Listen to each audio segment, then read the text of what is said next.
Hello friends, welcome to my new video. इसमें हम पढ़ेंगे क्लास 10 सोशल साइंस का ज्योग्राफी का पहला चैप्टर, जिसका नाम है संसाधन एवं उसके विकास। संसाधन और उसके विकास के बारे में पढ़ना। पहला क्वेश्चन ही बनता है संसाधन। नाम ही है चैप्टर का, तो बनता है संसाधन है क्या। संसाधन क्या है, व्हाट इज संसाधन क्या है। ठीक है, तो संसाधन क्या है हमारे पर्यावरण में। संसाधन को डेफिनेशन बोल रहे हैं, ध्यान दीजिएगा। हमारे पर्यावरण में जितने भी वस्तु हैं जो हमारी उपयोग के लायक हैं, लिखा गया है हमारे पर्यावरण में उपलब्ध प्रत्येक वस्तु जो हमारी ज़रूरतों को पूरा करने के लिए प्रयोग किए जाते हैं। हमारे पर्यावरण में उपस्थित उपलब्ध जितने भी वस्तु जो हमारे जो है ज़रूरतों को पूरा करने में उपयोग किया जाता है, पर्याप्त संसाधन कहलाता है। अब संसाधन के प्रकार है। संसाधन के प्रकार को बहुत सारे बेसिस को मान कर किया गया है, बहुत सारे आधार को मानकर किया गया है। जिसमें पहला है उत्पत्ति के आधार पर।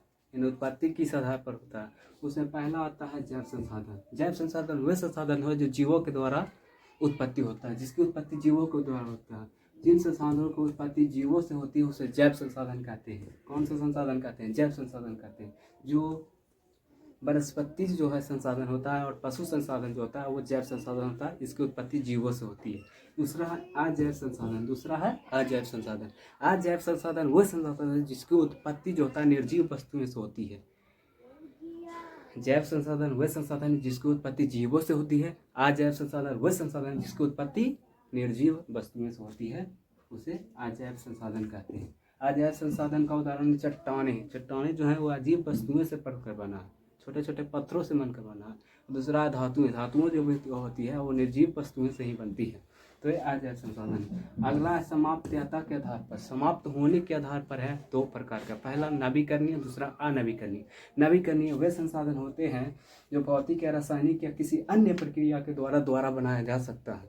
जो पवन ऊर्जा होती है, जो हमारा सौर ऊर्जा होता है, ये सब क्या है, नवीकरणीय ऊर्जा है। इसको किसी भी विधि द्वारा बना सकते हैं। ये नवीकरणीय ऊर्जा के उदाहरण है, सौर ऊर्जा, पवन ऊर्जा इत्यादि। ज्वार ऊर्जा भी उसमें होता है, याद रखना। ज्वार ऊर्जा ये भी क्या है, नवीकरणीय ऊर्जा का उदाहरण। ज्वार ऊर्जा इसको बना सकते हैं दोबारा। अगला है अनवीकरणीय। अनवीकरणीय का मतलब होता है इस जो दोबारा बनाया ही नहीं जा सकता या बनने में कई लंबे समय लग सकते हैं। जो दोबारा बनाया ही ना जा सकता है या बनने में उसको लंबा समय लग सकता है, 1000 वर्ष या 500 वर्ष। ठीक है, तो इन संसाधनों को बनने में एक लंबा समय लग सकता है। जैसे खनिज और जीवाश्म ईंधन उसका उदाहरण है। खनिज जो होता है अनवीकरणीय ऊर्जा संसाधन का उदाहरण होता है, और जो है जीवाश्म ईंधन जो होता है अनवीकरणीय संसाधन का उदाहरण है। और एक डेफिनेशन है वे संसाधन जो एक बार प्रयोग करने के बाद समाप्त हो जाता है।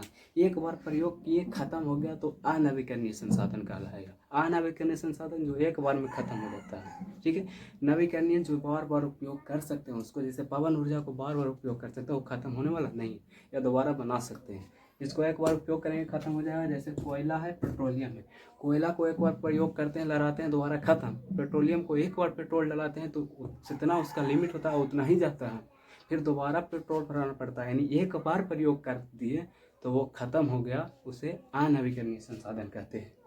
ठीक है, तो आज की क्लास में इतना ही। बाकी मिलते हैं अगले वीडियो में, तब तक के लिए इस वीडियो को जितना ज़्यादा से ज़्यादा शेयर करें।